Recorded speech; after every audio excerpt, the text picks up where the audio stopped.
Am I to understand that the kilt is not common from form of clothing associated with the Emerald Isle, Ireland specifically, the Republic of Ireland? Correct. Ish. The Depends on what time period you're talking about. well, I wouldn't even qualify it with a time period. Is it common in Ireland? No. Nope. Has it ever been worn in Ireland?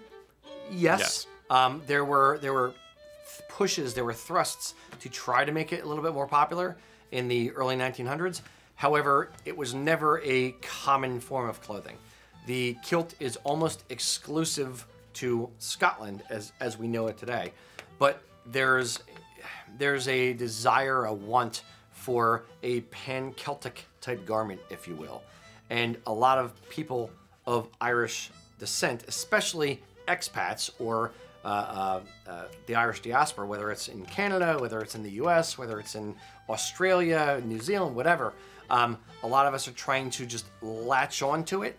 And luckily for us, there are some pretty cool looking Irish tartans. They mostly are Irish county tartans, but they were not historical, so to speak.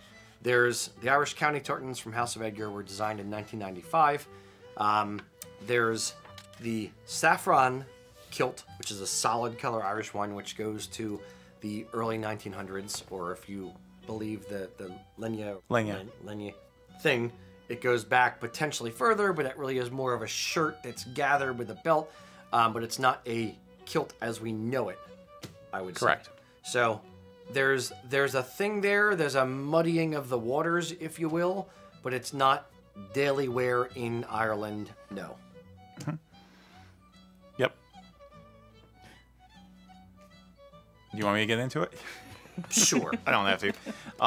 The Gaelic revival and the Irish nationalists around the turn of the century, last century, were very into trying to either resurrect or invent a national dress for Ireland as a way of boosting national pride. And a few of them tried to make the lenya with hosen, with hose of some kind, a costume, and other people then said that was kind of goofy. Including Patrick Pearse, who said, no, that looks too medieval, guys. It's just not working. And then other people said, the kilt, it's Scottish, but basically Scottish culture is a Gaelic culture, so why don't we use kilts? And that kind of took off. So you had these guys trying to promote the kilt as a Irish national costume, and you'll have people who are very active in the movement donning it for special occasions, and then sometimes donning it for regular dress. I found a great portrait of a guy from the National Portrait Gallery. Fantastic Gaelic revival outfit, solid kilt with a fly plaid and this really cool belt buckle. I'd never seen anything quite like it. Was it a Sam Brown belt? No. With a buckle big and strong? No. A holster that was empty many a day? No. But not for long. Okay.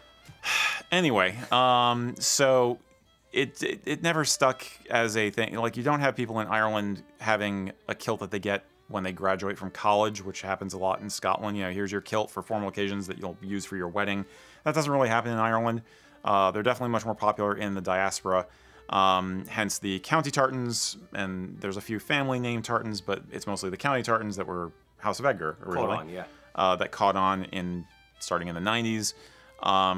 They've been around for like 100 years, 130 years at the most, as an Irish thing, but they've never been quite the same. It's mostly relegated to bands, to pipe bands. Yeah.